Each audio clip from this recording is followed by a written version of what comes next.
Michael Church, Crawl Space Ninja, continuing that misconception series. Today I want to talk about why do contractors leave the insulation in place whenever they're addressing mold? Is that a good idea, or is that something they shouldn't be doing? Many crawl space encapsulation contractors don't really address mold or don't know how to address mold properly. So what they do is they focus on the budgetary side of addressing mold to make themselves look better on a quote. So if their quote is $3,000 less because they're talking about treating the mold without properly treating the mold, then they feel like they're going to win you over and get you to hire them. But is it worth spending the money to encapsulate the crawl space and not properly addressing the mold?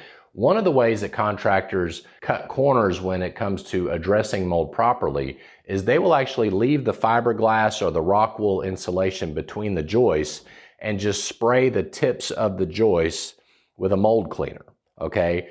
If you think about it, how effective is that? That's like leaving your drywall up and then trying to treat the mold behind the drywall. It doesn't work. Having insulation in place is not going to allow that cleaner or that soda blasting to get access to the entire subfloor and the other parts of that floor joist. So what we recommend you do, if you have high humidity, wet wood, and the evidence of mold growth on those joists, remove the insulation. Don't reuse it. Remove it, dispose of it, soda blast it if you got the ability to do that, but try to physically remove the mold. If you're worried about budget, then maybe spray it, but we certainly encourage you to remove it, then spray it, and then apply a preventative like X70, and then insulate the foundation wall. Or you can put fiberglass back after all those other things have been done. But don't leave the subfloor insulation in place when trying to address the mold, because you're only going to be able to address the tips of the joist, which isn't going to be very effective. I'm Michael Church, Crawl Space Ninja.